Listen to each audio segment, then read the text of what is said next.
¿Qué tal amigos de TVC? Aquí estamos en día martes, un día en el cual la ciudad de Quito amanece con 3 grados centígrados de temperatura en el sur de la ciudad, 4 en el norte y 5 en los valles. O sea, mi Ali, querida Anita, estamos ligeramente congelados. Está helado realmente en la capital, así que por favor usted tome todas las precauciones del caso, salga bien abrigado para que no se resfríe, pues parece que todavía no comienza bien el verano acá en la ciudad.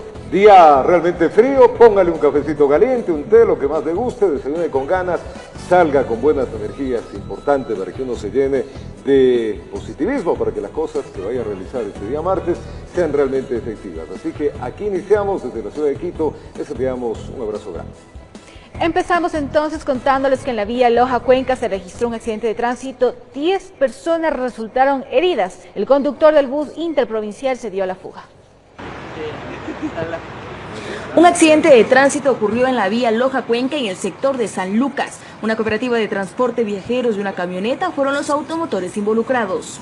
Y la culpa es del señor de viajero porque se adelanta, quiere adelantar en el puente y lo golpea de la parte de atrás.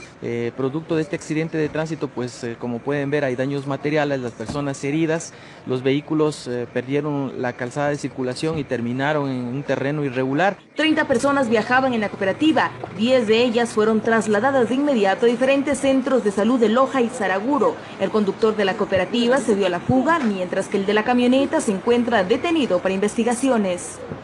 No tenemos hasta el momento completamente la información respecto al numérico de las personas, de los ocupantes, al conductor, los nombres, la identidad del conductor del bus. Tenemos detenida a un conductor que es de una camioneta porque se encuentra involucrado también una camioneta de la operadora Incañán que pertenece aquí a la parroquia San Lucas. Las autoridades realizaron el debido procedimiento, los automotores fueron llevados para las investigaciones y afortunadamente no existen víctimas mortales.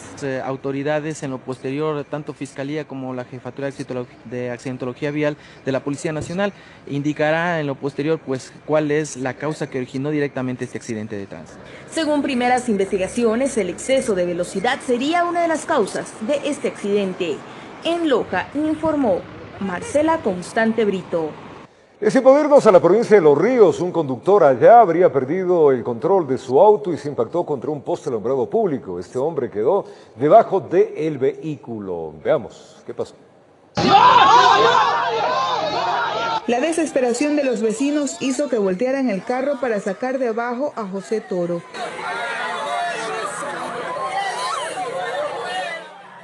Según los testigos, él estaba fuera de la vivienda de sus familiares cuando el conductor de la camioneta perdió el control, subiéndose a la vereda, arrollando al hombre y finalmente se impactó contra un poste de alumbrado público. Él vive allá y como aquí vive la hermana, él estaba aquí. Salió de comer, vino a reposar la comida y vino a conversar aquí con el pan. ¿Cómo siempre? Sí, él siempre venía aquí a conversar. En el sector El Desquite en Quevedo, el poste fue removido por la empresa eléctrica. A pocos pasos, familiares de José Toro, de 56 años, realizaban su velatorio, aún incrédulos de lo ocurrido. Sí, solo escucharon la bulla, los gritos de la gente. Y cuando ella sale, ¿y dónde está mi José, mi José? Se dan cuenta que él no estaba y miran hacia debajo del carro, él estaba debajo del carro. El conductor de la camioneta, un joven de 22 años, fue retenido por los moradores y entregado a la policía. A través de la autoridad competente se realizó la detención, marcó 0.0, ¿sí? Y este momento se encuentra a la espera de la audiencia de juzgamiento. El infortunio llegó al sector dejando a todos con la tristeza de una inesperada partida. Desde Los Ríos informó Odette Camacho. Y 2 personas resultaron heridas y 4 vehículos sufrieron afectaciones tras un aparatoso accidente de tránsito ocurrido en la vía Durán-Yaguachi. Aparentemente, la imprudencia por parte del conductor habría provocado la emergencia.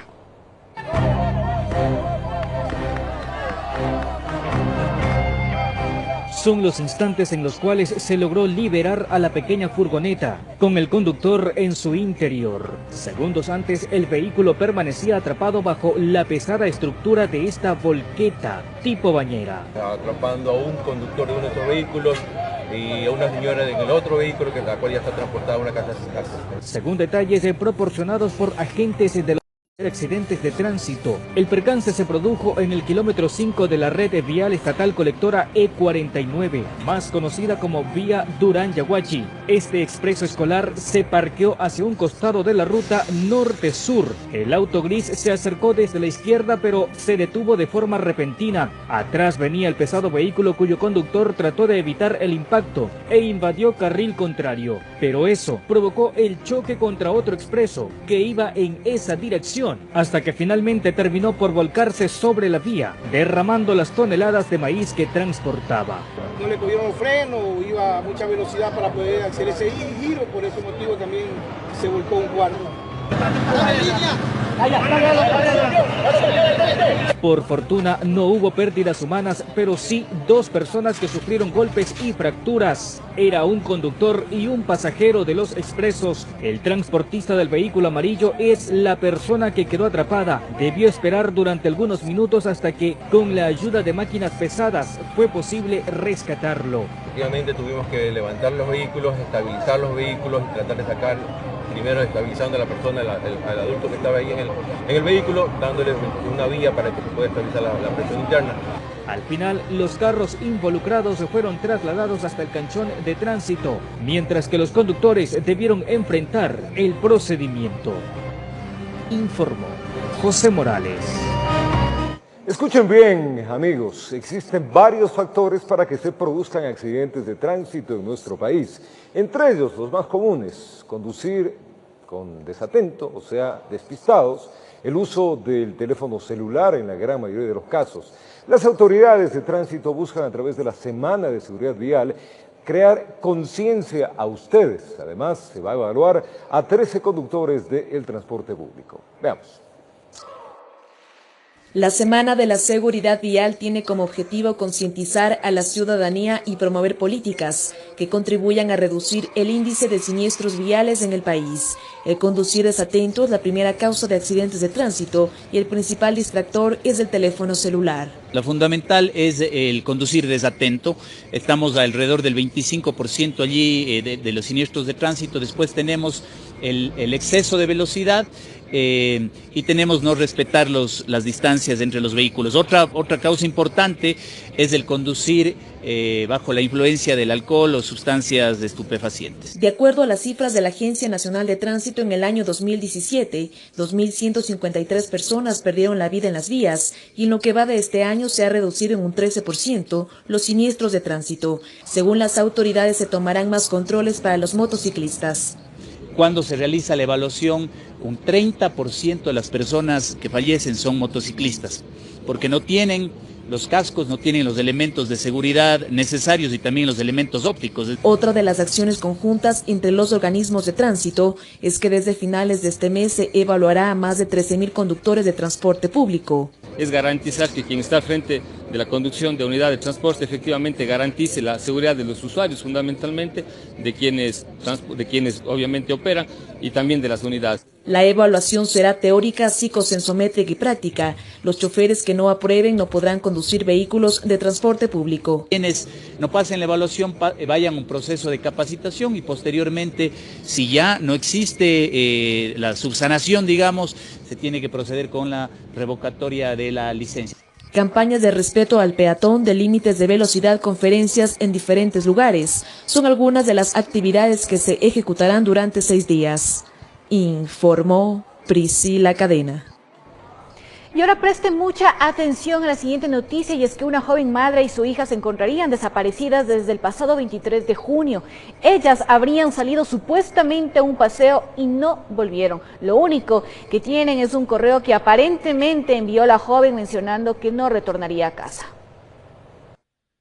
Así de vacíos lucen los dormitorios de María José, de 28 años, y de Sofía, de 4. Las dos, madre e hija, salieron de su casa el pasado sábado 23 de junio. Aparentemente iban a un paseo. Y nos dijo que se iba de paseo a la localidad de Mindo por 2 días. Se llevó una maleta pequeña justamente para 2 días de viaje. Esa fue la última vez que los familiares vieron a la joven y a su hija. Después, ella se habría comunicado para informar que su viaje iba a durar unos días más.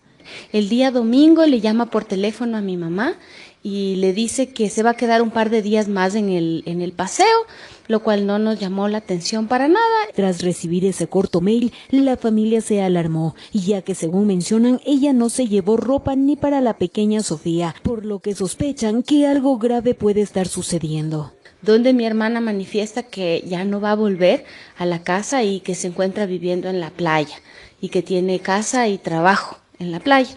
No es normal en ella que por un correo electrónico se despida de la familia, ¿no? Ella estaba trabajando aquí, la niña estaba en clases en la guardería. Las autoridades pertinentes ya se encontrarían trabajando en la desaparición de María José y de su hija. María José, si nos estás viendo, por favor, comunícate con nosotros, no sabemos nada de ti, te amamos, te adoramos. Su hermana Paulina solicita a la gente que comparta el mensaje en redes sociales y en caso de conocer alguna pista de María José y su pequeña hija, usted puede contactarse al número de teléfono 098 24 13 93 2. Informó Patricia Aldaz.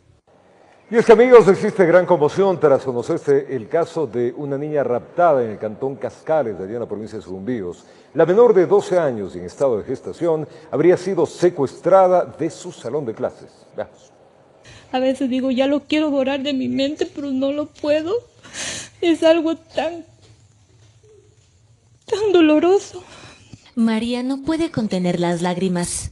Aunque han pasado 20 días desde el amargo episodio que vivió, ella es docente de una escuela del recinto El Diamante y fue la primera que alertó sobre el rapto de una de sus alumnas. En ese entonces yo estaba en la hora de matemáticas cuando de un instante pude observar que entraron 2 sujetos armados, vestidos de militar, tapados la cara, y se acercaron donde mí y me pusieron el arma en el pecho. Y me pidieron el teléfono, y entonces yo llorando le dije que no nos hiciera daño. Y en ese empezó a apuntar a los niños, y cuando yo regresé a ver, empezaron a raptar a la niña. La jalaron, la sacaron del aula, entonces la llevaron por la esquina de la cancha de fútbol. Lo que pudimos observar que hubo un grito de ella, se lo llevaron por el monte. La menor de 12 años gritaba, no dejen que me lleve, pero nada pudieron hacer. Lloramos todos, los niños se querían ir corriendo y, profe, vámonos de aquí, vámonos, nos van a matar. El hecho ocurrió el pasado 12 de junio. Una vez que se conoció del presunto secuestro, las autoridades iniciaron con acciones interinstitucionales. Así lo informó el Ministerio de Educación a través de un comunicado en el que señalan que se ha promovido reuniones interinstitucionales para atender el caso de manera directa en Cascales como en la ciudad de Quito. Esto lo corroboró el fiscal general del Estado, Paul Pérez. Las autoridades se encuentran ya coordinando conjuntamente con el fiscal que actualmente ya dio inicio a la respectiva investigación.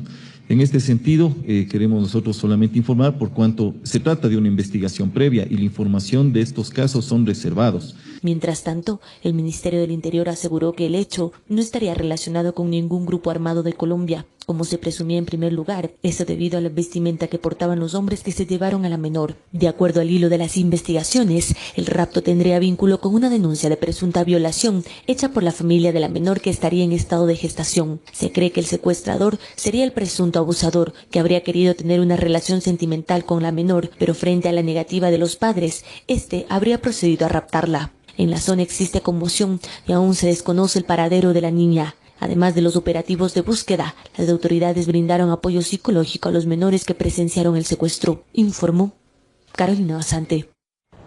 Y en Zamora Chinchipe, una niña de 4 años fue encontrada sin vida a orillas de un río. El padre y el padrastro de la menor están detenidos para investigaciones.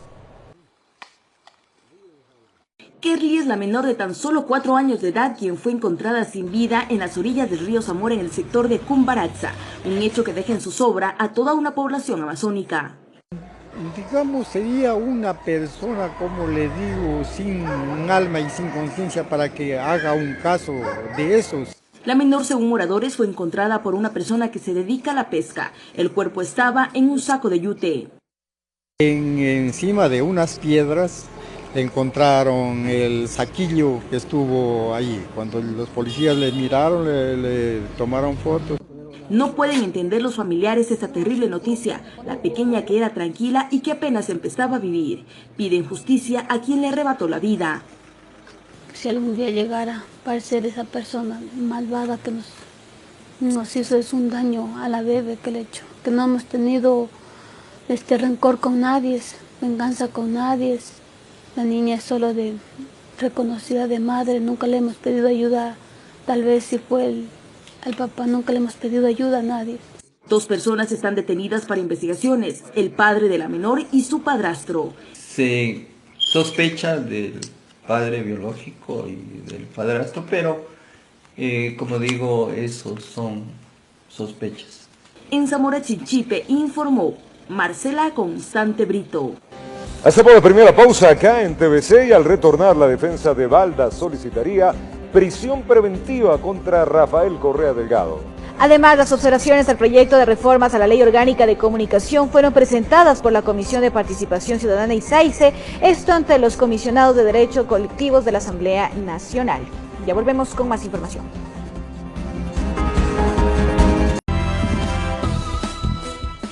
grados centígrados la temperatura en el distrito metropolitano de Quito. A esta hora nosotros le seguimos dando información. Mucha atención.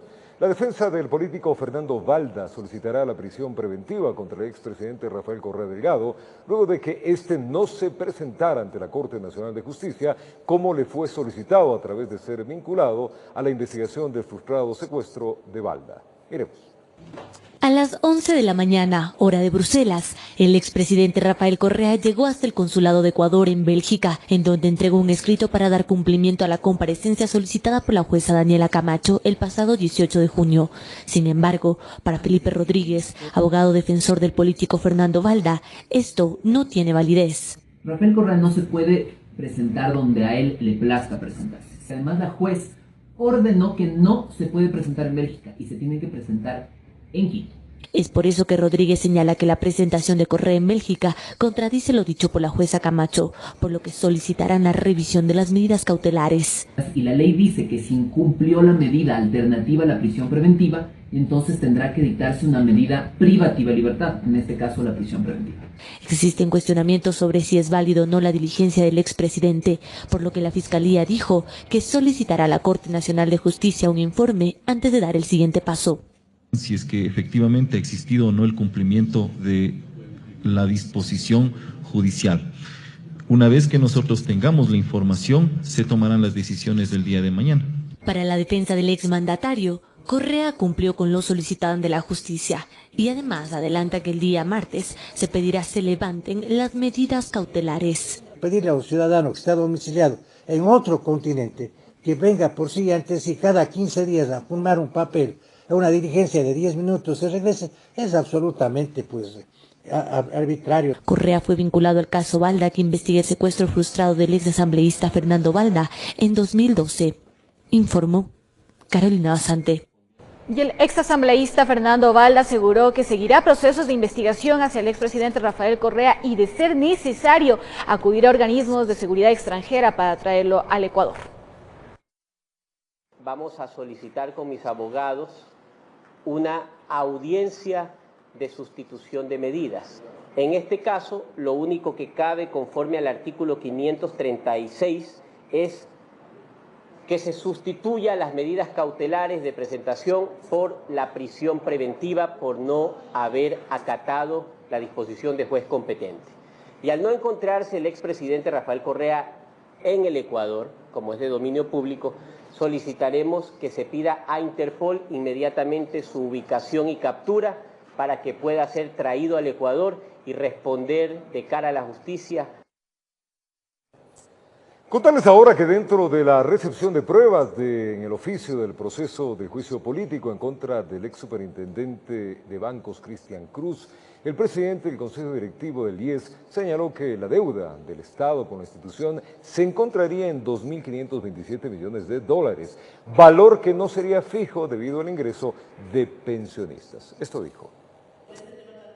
Este 2 de julio, dentro de la sustanciación de pruebas de oficio en el proceso de juicio político al superintendente de bancos, Manolo Rodas, presidente del Consejo Directivo del IES, respaldó los exámenes especiales que realiza la Contraloría General del Estado. Una deuda que no se encuentra hoy en discusión ni puede ser objetada la existencia de la deuda en materia de prestaciones de salud por parte del Estado central para con el Instituto Ecuatoriano de Seguridad Social. Rodas además reconoció el examen de auditoría con respecto a la deuda que el Estado mantendría con el IES en materia de salud. Debo señalar entonces que el monto referencial de la deuda que fue retirada y que la Contraloría dispuso que regrese a los balances de la institución bordea los 2.527 millones de dólares.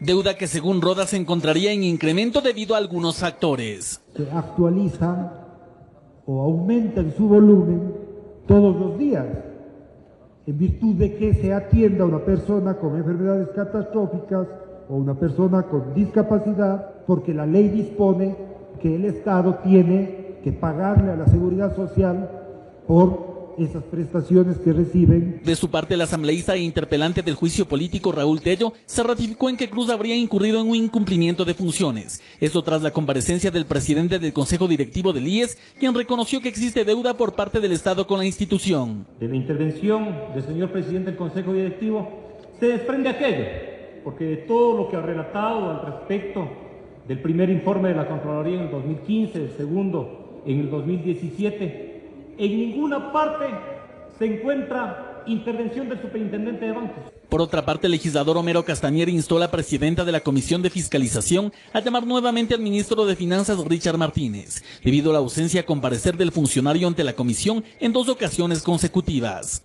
Informó Javier Rosero. Y el Consejo de la Judicatura, a través de uno de sus vocales, Juan Pablo Albán, aseguró que los 9 cambios respecto al listado de 23 fiscales provinciales encargados que habían sido designados el pasado 22 de junio se dieron tras una revisión minuciosa. A decir de Albán, un primer grupo se cambió por denuncias, el otro por una prohibición de volver a ser fiscales tras haber cumplido con esa función en otro periodo, y un tercer grupo porque se excusó del cargo. Lo que se hizo fue evaluar ya no solamente los puntajes que ellos habían obtenido en los procesos de categorización, sino también ciertos hechos subsecuentes, denuncias ciudadanas que ingresaron al Consejo. Y yo creo que en esto tenemos que ser muy claros. El Consejo no ha actuado a partir de rumores en redes sociales. El Consejo ha actuado a través de denuncias que han sido presentadas a la Secretaría General de esta institución, evidenciando inconductas o posibles inconductas de aquellos que salieron de la lista. Mucha atención, el Consejo Nacional Electoral inició capacitaciones a nivel nacional para quienes quieran postularse como candidatos para el Consejo de Participación Ciudadana, cuya designación por primera vez se efectuará a través del voto popular. Veamos. Dando respuesta a la voluntad del pueblo ecuatoriano, que en la consulta popular se pronunció a favor de que los miembros del Consejo de Participación Ciudadana y Control Social ya no sean elegidos a través de concurso público de méritos, oposición, veeduría e impugnación ciudadana, sino por el voto popular, lo que será el próximo 24 de marzo. El Consejo Nacional Electoral inició campañas de capacitación. Ahora, como principal requisito, ustedes deben saber que quienes se postulen deben pertenecer a organizaciones sociales que tengan un mínimo de 10 años de personería jurídica y que hayan sido mínimo 5 años activos liderando iniciativas de participación ciudadana. Como prohibición principal consta el no pertenecer a partido o movimiento político, ya sea como afiliado, adherente, dirigente o haber sido dignatario de selección popular en los últimos 5 años. Y lo que estamos haciendo hoy con la ciudadanía es darles a conocer cómo será el proceso de revisión y de recepción de postulaciones, así dando las facilidades y capacitaciones generales que nos permitan tener o que la ciudadanía tenga mayor acceso a esto y participan de manera masiva. El CNE será el responsable de la verificación de los requisitos. El 29 de julio se efectuará la convocatoria oficial, que durará 10 días. De la verificación de requisitos saldrá el número de candidatos que estarán ya en la papeleta electoral para elegir el próximo año, en el tema de marzo, de las elecciones del 2019, junto con las elecciones seccionales. La evaluación al máximo organismo electoral de parte del Consejo Transitorio no afectará el proceso. En legal y debida forma constitucionalmente legítimo para actuar el Consejo Nacional Electoral sigue en marcha dentro de este proceso, porque no nos olvidemos que nos encontramos ya en proceso electoral. Este domingo se tiene previsto efectuar la convocatoria para quienes quieren ser parte de las veedurías, informó Héctor Romero. Observatorios ciudadanos expresan su respaldo al Consejo Transitorio en el proceso de evaluación al Consejo Nacional Electoral. Entre tanto, desde el CNE se pide prórroga para poder entregar las pruebas de descargo. quienes integran la Veeduría por la Democracia, unidos para respaldar los resultados de la evaluación del Consejo de Participación Ciudadana y Control Social Transitorio, al CNE. En el informe de evaluación se conoce que se presentaron 50 denuncias contra el Consejo Nacional Electoral, en donde se advierte un conjunto de irregularidades y arbitrariedades en temas procedimentales en lo que se refiere las elecciones en sus distintas modalidades. En Ecuador fuimos burlados permanentemente con paros informáticos, fuimos burlados permanentemente con desconocimiento de lo que son los sistemas electorales en el mundo. Eso en forma general. Y en la gestión de los consejeros Nubia Villasís, Ana Marcela Paredes, Paul Salazar, Luz Aro y Mauricio Tayupanta se tienen reparos. Que ninguno de los vocales del Consejo Nacional Electoral tuvo la especialidad ni tuvo la experticia en cuanto a su formación académica, ni tampoco en su experiencia profesional, tanto pública como privada, para temas de conocimiento del sistema electoral. El hecho claro es que no confiamos como ciudadanos en el actual Consejo Electoral. Exhortan al Consejo Transitorio para que no se cometan los mismos errores al nombrar al Consejo Electoral Temporal. Esto porque ya se escuchan nombres cercanos al Partido Social Cristiano y Pachacutic.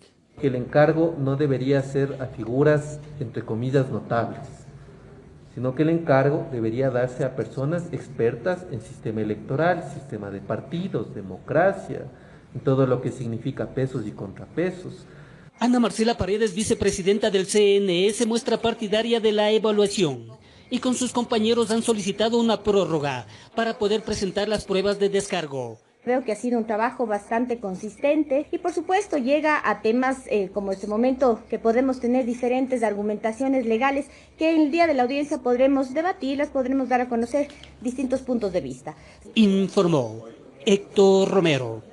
Y muchísima atención, las observaciones al proyecto de reformas a la Ley Orgánica de Comunicación ya fueron presentadas por la Comisión de Participación Ciudadana y SAICE, esto ante los comisionados de derechos colectivos de la Asamblea Nacional. Se mencionaron 7 propuestas en las que constan regulaciones a la publicidad oficial y regulación de espacios gratuitos en los medios de comunicación. La sesión convocada por la Comisión de Derechos Colectivos la presidió la legisladora Marcela Holguín, misma que señaló que las reformas a la Ley Orgánica de Comunicación no pueden ser analizadas en tan solo un mes. Esto en alusión a aseveraciones que así lo indicaban. Si es que se demoraron más de 5 años en elaborar la Ley Orgánica de Comunicación, no creo que sea factible ni que sea lo mejor tratar las reformas en apenas un mes. Y fue precisamente en esta sesión que la directora de la Comisión Participación Ciudadana, Rudy Hidalgo, indicó que el presidente de la Cordicom debería ser alguien independiente, más no como señala el proyecto del Ejecutivo, donde el delegado del presidente presidía el organismo. Creemos que hay que darle un sentido mucho más técnico, no un sentido político. Hemos vivido de los últimos años con una Cordicom, con una agenda permanentemente política del gobierno de turno. Creo que es importante romper con eso. Sobre los espacios pautados de forma gratuita en medios de comunicación, Hidalgo propone que deben ser regulados. Consideramos que está bien que los gobiernos tengan un espacio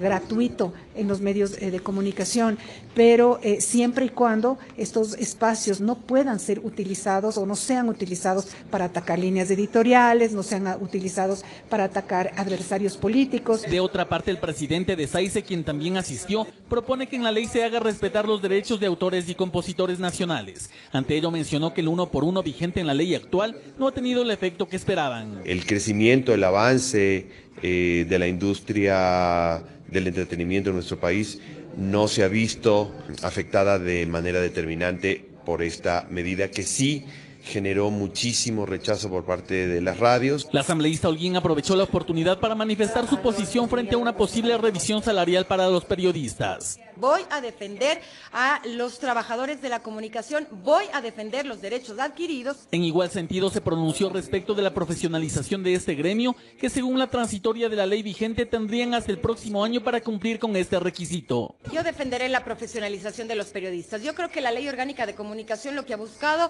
en la práctica práctica durante estos 5 años es precisamente el hecho de hacer que se aseguren los contenidos en los medios que tengan una mayor calidad. Según esta legisladora, alrededor de 12 proyectos de reformas a la ley de comunicación se habrían presentado a la Comisión de Derechos Colectivos. Sin embargo, el CAL aún tendría por calificar unos 6 proyectos más. Informó Javier Rosero. La insinuación de una presunta revisión de salarios para el sector del periodismo ha generado que en los últimos días trabajadores de la comunicación critiquen duramente esta posición. Además, advierten tras dichas declaraciones que en algunos medios se podría estar violando la ley. Fue precisamente en redes sociales donde periodistas encontraron su trinchera para expresar su desacuerdo a las declaraciones del presidente de AER, Núcleo Pichincha. Y todo esto porque Roberto Manciati dijo, entre otras cosas, lo siguiente. Yo hago la pregunta a los señores asambleístas, ¿cuánto es el básico unificado de un periodista con título? Está bordeando los $900. Es el único básico unificado que está sobre el resto de los ecuatorianos. Es de un periodista. Circunstancia por la que, según Manciati, el nivel periodístico sería deficiente en algunas provincias del país. Si nos vamos más allá, ¿por qué el nivel del periodismo ecuatoriano aparentemente ha bajado? Porque son jóvenes estudiantes, son jóvenes que tienen la intención de hacer periodismo y están contratados en los medios de comunicación, pero no han seguido su carrera universitaria como debieron haber hecho. Es aquí donde, a decir de la ley de comunicación vigente desde el 25 de junio del año 2013, se estaría violando el artículo 42, que indica que las actividades periodísticas de carácter permanente en los medios de comunicación, en cualquier nivel o cargo, deberán ser desempeñadas por profesionales en periodismo o comunicación. Si yo le escucho a un dirigente o un empresario de la comunicación señalar que fruto de esta tabla salarial, los medios se ven obligados a contratar a trabajadores de la comunicación que no tienen título, de suyo está reconociendo una ilegalidad. De otra parte, volviendo al tema de los salarios, el sociólogo Hernán Reyes menciona que no se debe confundir el sueldo básico unificado de carácter general y los sueldos básicos para profesionales tratados en comisiones sectoriales. Entre ellos no existe solamente un sueldo básico para comunicadores o periodistas, también existen sueldos básicos para médicos, dependiendo de la escala, sueldos básicos para maestros, dependiendo también de la escala, etcétera. Para Reyes, además de dicha especulación para revisar la tabla salarial de los periodistas, que se la hizo en torno a las observaciones para reformar la ley de comunicación, se debería tener cuidado con una posible eliminación de la titulación. Sería peor todavía, porque volveríamos a los años 80, creo yo, cuando lo que reinaba en el Ecuador era un periodismo de tipo empírico, con periodistas, entre comillas, que actuaban a la buena de Dios y desde lo que su subjetividad les dictaba. Periodistas y expertos en comunicación respaldan el trabajo profesional que conlleva la calidad de contenidos que se brindan a las audiencias, por lo que criterios como el de Manciati han sido duramente criticados por este sector tanto a nivel personal como público. Informó Javier Rosero. Tras aceptar un recurso extraordinario de protección, la Corte Nacional de Justicia emitió una nueva sentencia de responsabilidad objetiva del Estado por la muerte de la exministra de Defensa, Guadalupe Larriva, y su hija Claudia Ávila. La Corte Nacional de Justicia habría determinado que hubo responsabilidad objetiva del Estado a través de las Fuerzas Armadas por el deceso de la exministra de Defensa, Guadalupe Larriva, y su hija Claudia Ávila. Y por lo tanto, se dispuso que el Ministerio de Defensa, a nombre del Estado ecuatoriano y de las Fuerzas Armadas, plantee las debidas disculpas a la familia por este hecho.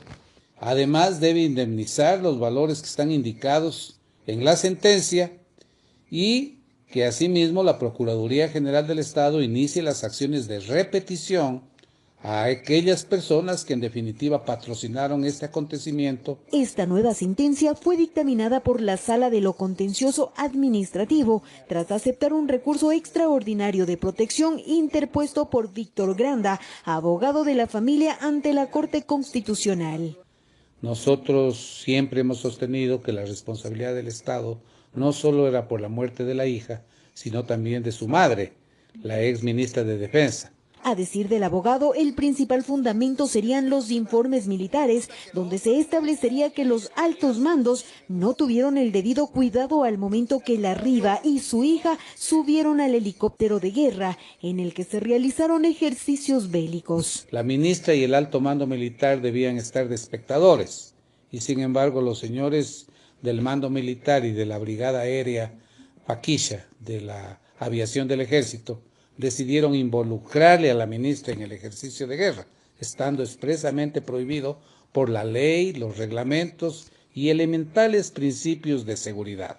Guadalupe Larriba fue la primera mujer civil en asumir este ministerio. Su hija y 5 militares murieron el 24 de enero del 2007 cerca a la base naval Eloy Alfaro de Manta, cuando 2 helicópteros militares tipo Gacela se disponían a aterrizar. Uno impactó contra el que viajaba la autoridad. Informó Patricia Aldaz. Y tras la visita del vicepresidente de los Estados Unidos, Mike Pence, el embajador Todd Chapman informó que Ecuador ahora es un aliado, pero para concretar un acuerdo comercial precisó que deben observarse aspectos de propiedad intelectual e incluso la identificación de las demandas de los empresarios estadounidenses. Las tensiones entre Washington y Quito son cosa del pasado o un mal sueño durante la autoproclamada década ganada, a juzgar del embajador Todd Chapman. Este es un gobierno aquí en Ecuador que está súper comprometido para el combate de corrupción. El presidente Moreno dice que es una cirugía nacional. Y aunque Ecuador ya firmó acuerdos con la Unión Europea, el EFTA y Estad Portas con la Alianza del Pacífico, incluso tras el desmontaje de la tasa aduanera en la CAN y la restitución de los 17 tratados bilaterales de inversión, cree que el entusiasmo no debería soslayar los parámetros. Temas de propiedad intelectual, temas de las garantías para la inversión, temas como la facilidad y la transparencia de importación de productos agrícolas. En materia de seguridad destacó la asignación de $5 millones para combatir el narcotráfico y la corrupción. Sobre este aspecto piensa que las extradiciones de algunos ejemplares no deberían ser utópicas. Acabamos de extraditar el expresidente de Panamá, el gobierno que está pidiendo para cumplir con todas las normas judiciales necesarios exigidos por nuestro sistema de justicia. Antes de finalizar, precisó que los 2 millones que asignará a Estados Unidos para la asistencia de la estampida migratoria venezolana en el país busca apenas aplacar lo que ellos entienden como un calvario social, informó Jorge Escobar. Vamos a retornar, ya venimos un momento más para contarles que los distribuidores de combustible piden la revisión del margen de la utilidad de la gasolina. Seguimos con más información. Les contamos que miembros de la Cámara de Distribuidores de Derivados de Petróleo del Ecuador llegaron hasta la capital para exigir al gobierno que se analice el margen de ganancia, mismo que se ha mantenido por 15 años. El sector demanda que este se eleve a 22 centavos por galón de extra o diésel. Los distribuidores de combustible dicen estar a pérdida debido a que es insuficiente el mantenimiento y la operatividad del negocio. Ya no tenemos dinero para comprar, estamos quebrados. Eso es lo que sucede. Quienes transportan los derivados del petróleo indican que la ganancia por galón de gasolina extra es de 11 centavos y de diésel 9, por lo que piden que estos valores se incrementen a 22 centavos. El transporte nos cuesta, dependiendo de la distancia, aquí dentro de Quito cuesta 1 centavo por galón, pero si tenemos que llevarlos a las ciudades alejadas de los terminales, cuesta alrededor de 5, 6, 7 centavos por galón. ¿Y qué nos queda? No nos queda nada. Entonces, los trabajadores de este sector argumentan que han soportado estas tarifas por 15 años y que es hora de un cambio. Es insostenible, en 15 años los costos operativos se han incrementado. Solo en salarios nomás en el año 2003, que fue la última revisión y disminución de nuestro margen, el salario básico era de $126. Hoy estamos en $385. Todo ha salido de este mismo margen. Representantes de varias provincias llegaron a Quito con las exigencias y reclamos, indicando que varias regiones del Ecuador se han visto afectadas por esta situación. Somos 1.200 estaciones de servicio aproximadamente en el país. Todos estamos afectados. Los distribuidores de combustibles hacen un llamado al presidente Lenín Moreno para solucionar esta problemática. Difícil sería donde se desabastezca el país de combustibles. No se moverá este país. Por favor, ojo con eso. Informó Valeria Navarro. Tiempo de contarles que el Consejo de la Judicatura, en conjunto con la Fiscalía y la Defensoría del Pueblo y otras instancias, trabajan en un plan piloto para que los operadores de justicia apliquen de manera efectiva la Ley Orgánica Integral para la Prevención y Erradicación de la Violencia de Género. Esto con el objetivo de que haya una atención adecuada a las víctimas de violencia, especialmente las mujeres, niños y niñas. Hay que hacer toda una readecuación a nivel nacional para que haya una concordancia entre la demanda de los ciudadanos víctimas de contravenciones, de delitos, de infracciones y la respuesta inmediata en la administración de justicia. No contamos con una línea de base que nos permita medir tiempos y medir necesidades. Por eso hoy día sí iniciamos este levantamiento de información para poderla aplicar en los proyectos ya y en la ejecución de la ley cuando ésta se dé, que esperamos sea muy pronto. Capacitación es lo que más falta a los operadores de justicia. Nuestras juezas de contravenciones tienen mucha capacitación en enfoque de género, pero no en procesos penales, por ejemplo, porque no han tenido que verlos. Los padres de familia y de niños y adolescentes que estudian música piden a las autoridades que los colegios de arte vuelvan a ser conservatorios para así poder ejercer su profesión. Veamos. ¡Colegios de arte son conservatorios, sí! Con pancartas y consignas, los padres de familia de los menores que quieren ser músicos denuncian que el título que obtienen sus hijos en los colegios de arte limita su carrera. Afecta mucho porque el sacrificio que implica el estudio de la música no se ve reconocido de ninguna manera. Porque el sacrificio de músicos no es diferente de las otras materias, de las otras carreras. En el año 2012 los conservatorios pasaron a ser colegios de arte, impidiendo a los estudiantes obtener una tecnología para poder ejercer su profesión. Ser institución de educación media ya no tienen ellos el nivel como para poder ya trabajar ni poder estudiar. De hecho, el título no les permite entrar ni siquiera al superior. Ellos necesitan el del bachillerato general unificado para entrar al superior de música. Los padres exigen a las instituciones gubernamentales de educación que se resuelva esa problemática que ha provocado que cientos de estudiantes se retiren de la carrera. En el Conservatorio de Quito están matriculados este año 706 estudiantes. Pero con todos estos problemas, por juntas de curso, hay el dato de que 200 niños se retiraron. Ciudadanos de varias provincias del país llegaron hasta la Plaza Grande para manifestar su inconformidad ante el presidente Lenín Moreno durante el cambio de guardia. Pero un conservatorio recibe niños y entrega profesionales. Eso es lo que es un conservatorio a nivel mundial. No sé aquí cuál es la confusión. Para esta nota se pidió una entrevista al Ministerio de Educación, misma que fue concedida para este martes. Informó Valeria Navarro. Vamos ahora con noticias del Cantón Pedro Moncayo, que ya se alista para hacer el arreglo de flores más grande del mundo. ¿Usted sabía eso? Para entrar, dicen ellos, en el libro récord de Guinness. Serán más de, escuchen, 200.000 rosas que formen parte de una réplica de la pirámide número 5 que está en el parque de Cochasquí. Así que gran logro, veamos. Siendo Ecuador el segundo productor de rosas a nivel internacional, el Cantón Pedro Moncayo, en representación del país y con apoyo de la empresa pública y privada, se prepara para romper un récord mundial. El objetivo es crear el arreglo de rosas más grande del mundo y con ello entrar al libro récord Guinness World. Actualmente Alemania ostenta el récord Guinness del arreglo floral más grande y está por alrededor de las 170.000 flores.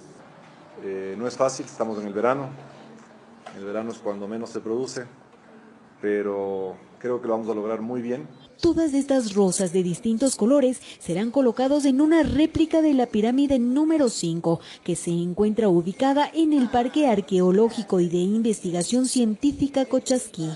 Se está armando la estructura y sobre esta estructura se establecerán alrededor de 220.000 tallos, que sería el número que tenemos que tener para romper el récord Guinness. El padrino oficial de este magno evento, que se llevará a cabo el 14 de julio a las 10 de la mañana en Tabacundo, será el presidente de la República, Lenín Moreno. Hay una sinergia, una alianza importante comunitaria, público-privada también para poder alcanzar este tema. Los días previos a la elaboración de este arreglo y el mismo día del evento se realizarán diferentes actos culturales donde habrá música, danza, entre otros, mismos que ayudarán a fomentar el turismo. Lograr el récord Guinness es también llamar la atención sobre el turismo de esa importante zona del país.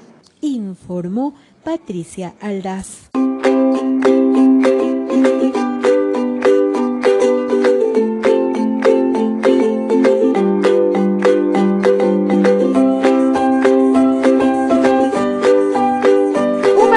Que le permita a su hijo estar en el contacto con el deporte, que aprenda valores de solidaridad y trabaje en grupo es lo que le ofrece el curso de fútbol que se brindarán a niños y adolescentes en la Liga Barrial de la Andalucía, esto al norte de Quito. Al norte de Quito, en la Liga Barrial Andalucía, durante estas vacaciones se dictará un curso de fútbol. Estamos abiertos a que se sumen chicos también, sobre todo en la época vacacional, porque vamos a competir en los torneos de Federación de Ligas Barriales de Quito. Según su entrenador, lo más importante que aprenderán los chicos será valores, aprender a trabajar en equipo y más. Y para mí es muy importante en una disciplina como esta, que es colectiva, que los chicos ya aprendan a compartir, aprendan a ser solidarios, formen un grupo unido. Los niños también podrán entrenar con jugadores de otras categorías con el objetivo de que puedan conocer sus experiencias. Los invito acá a la escuela de fútbol y lo importante que se formen con buena personalidad, nada de vicios, buena disciplina y todo. Pero si este deporte es la pasión de su pequeño, también hay cursos permanentes a los cuales puede asistir. Estamos trabajando lunes, martes, jueves y viernes. Estamos funcionando de 3 a 4 para chicos menores a 10 años y de 4 a 5 y media para menores a 12. Ya de 6 a 7 y media es para gente más grande. Para inscribirse puede ir personalmente a la Liga Barrial Andalucía o llamar al número 0961-296863. Esta es una opción para que los chicos puedan dejar a un lado los juegos tecnológicos y relacionarse con uno de los deportes que más apasiona a la gente, como es el fútbol. Informó Patricia Aldaz. En esta ciudad, en Quito, en el Distrito Metropolitano, se desarrolla hasta el próximo 3 de julio un seminario internacional para intercambiar experiencias en políticas para criar con ternura. Miren lo interesante. Sigamos. Con el fin de fortalecer el modelo de gestión de la misión Ternura, que busca dar atención integral a los niños en sus primeros 1000 días de vida, el gobierno continúa implementando acciones a nivel nacional, esta vez con un seminario. Hoy el gobierno va a poder identificar al niño con nombre y apellido respecto de cómo es su evolución. Esto realmente es un salto extraordinario. Esto obliga a un esfuerzo de coordinación enorme, sobre todo en el territorio, y en este seminario, en este evento internacional, vamos a recoger las buenas prácticas de América Latina para poder fundamentar estos elementos en la política del país.